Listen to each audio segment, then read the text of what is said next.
pode ser que nem todo mundo o conheça de fato, mas sem dúvidas, boa parte dos brasileiros já ouviu falar de Machado de Assis. E não é à toa. Machado foi revisor, tipógrafo, funcionário público, tradutor, jornalista, crítico literário e, depois de casado, à medida que vai acumulando sucesso com suas publicações, começa a vender romances. E assim inaugura uma nova forma de ganhar pão e torna-se o primeiro brasileiro a ser reconhecido como escritor profissional, o primeiro a ter a escrita como sustento.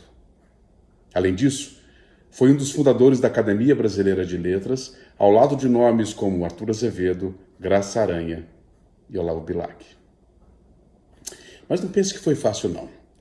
Machado de Assis nasceu em uma família pobre, no Morro do Livramento, no Rio de Janeiro.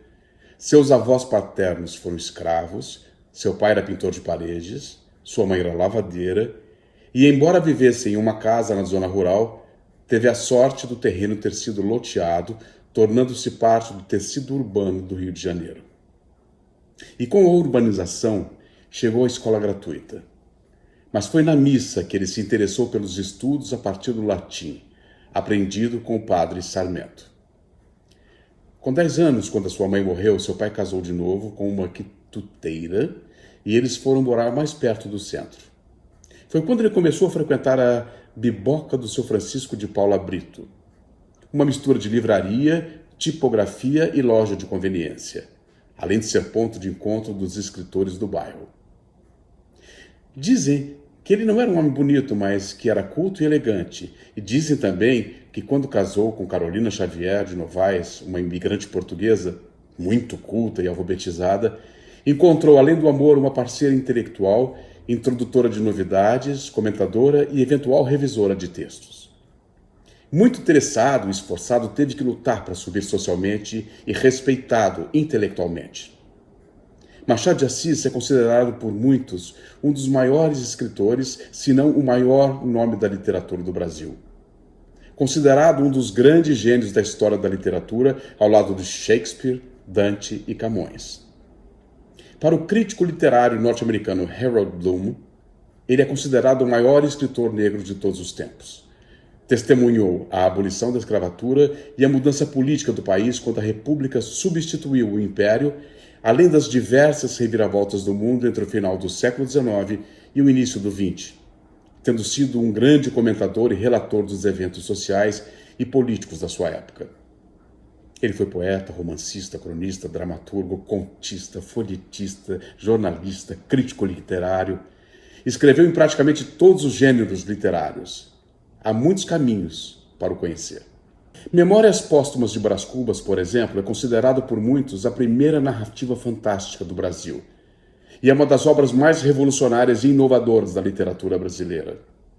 E só para vocês terem uma ideia de como esse livro, escrito em 1880, ainda continua moderno, em 2020, uma nova tradução para o inglês esgotou em um dia após o seu lançamento nos Estados Unidos. Mas agora eu vou ler um trechinho de um conto pouco conhecido de Machado de Assis. Pai contra Mãe. Ele pertence ao livro Relíquias da Casa Velha. Foi escrito cerca de 18 anos depois de ser decretado o fim da escravidão no Brasil e é considerado como um dos retratos mais brutais e impressionantes desse período e é o único conto do livro que trata explicitamente desse tema. O conto narra a história de um casal de brancos, muito pobre, que queria ter um filho. Fosse menino ou menina, queria um filho de qualquer modo. A tia da moça, vendo que ela vivia de costuras e que ele mal tinha trabalho, insistia que se tivessem um filho, os três morreriam de fome. No trecho que eu vou ler, a moça já está grávida e muito perto de ter um neném, e a tia acabou de dizer que para eles só havia uma solução. Tão logo nascesse, os pais deveriam abandonar a criança na roda da fortuna. Pai contra mãe.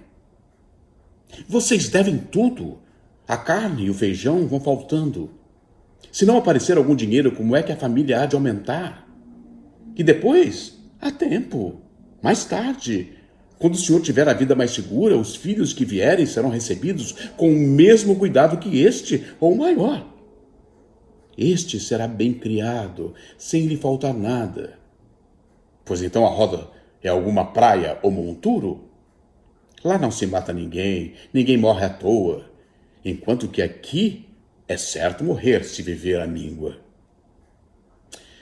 Enfim, tia Mônica terminou a frase com um gesto de ombros, deu as costas e foi meter-se na alcova. Tinha já insinuado aquela solução, mas era a primeira vez que fazia com tal franqueza e calor. Crueldade, se preferes. Clara estendeu a mão ao marido, como a amparar-lhe o ânimo. Cândido Neves fez uma careta e chamou maluca a tia em voz baixa. A ternura dos dois foi interrompida por alguém que batia à porta da rua. Quem é? Perguntou o marido. Sou eu? Era o dono da casa, credor de 3 meses de aluguel, que vinha em pessoa ameaçar o inquilino. Este quis que ele entrasse. Não é preciso. Faça o favor. O credor entrou e recusou-se a sentar. Deitou os olhos à mobília para ver se daria algo à penhora. Achou que era pouco. Vinha receber os aluguéis vencidos, não podia esperar mais. Se dentro de 5 dias não fosse pago, poloía na rua. Não havia trabalhado para regalo dos outros. Ao vê-lo, ninguém diria que era proprietário, mas a palavra supria o que faltava ao gesto. E o pobre Cândido Neves preferiu calar a retorquir. Fez uma inclinação de promessa e súplica ao mesmo tempo. O dono da casa não cedeu mais. 5 dias ou rua. Repetiu, metendo a mão no ferrolho da porta e saindo. Candinho saiu por outro lado. Nesses lances não chegava nunca ao desespero. Contava com algum empréstimo, não sabia como nem onde, mas contava. Demais recorreu aos anúncios. Achou vários, alguns já velhos, mas em vão os buscava desde muito. Gastou algumas horas sem proveito e tornou para casa. Ao fim de 4 dias não achou recursos. Lançou mão de empenhos, foi às pessoas amigas do proprietário, não alcançando mais do que a ordem de mudança. A situação era aguda. Não achavam casa, nem contavam com pessoas que lhes emprestasse alguma. Era ir para a rua. Não contavam com a tia. Tia Mônica teve arte de alcançar aposento para os 3 em casa de uma senhora velha e rica que lhe prometeu emprestar os quartos baixos da casa ao fundo da cocheira para os lados de um pátio. Teve ainda a arte maior de não dizer nada aos dois, para que Cândido Neves, no desespero da crise, começasse por enjeitar o filho e acabasse alcançando algum meio seguro e regular de obter dinheiro. Emendar a vida, em suma. Ouvia as queixas de Clara sem as repetir, é certo, mas sem as consolar. No dia em que fossem obrigados a deixar a casa, falo-os-ia espantar com a notícia do obséquio, iriam dormir melhor do que cuidassem. Assim sucedeu. Postos fora da casa, passaram ao aposento de favor, e 2 dias depois nasceu a criança. A alegria do pai foi enorme, e a tristeza também. Tia Mônica insistiu em dar a criança à roda. Se você não a quer levar, deixa isso comigo. Eu vou à Rua dos Barbonos. Cândido Neves pediu que não, que esperasse, que ele mesmo a levaria. Notai que era um menino e que ambos os pais desejavam justamente esse sexo. Mal lhe deram algum leite, mas, como chovesse à noite, assentou o pai levá-lo à roda na noite seguinte. Porque o conto se chama Pai contra Mãe. Que relação essa história tem com o período da escravidão? O que aconteceu com o casal e com a criança? Leia o conto inteiro e descubra.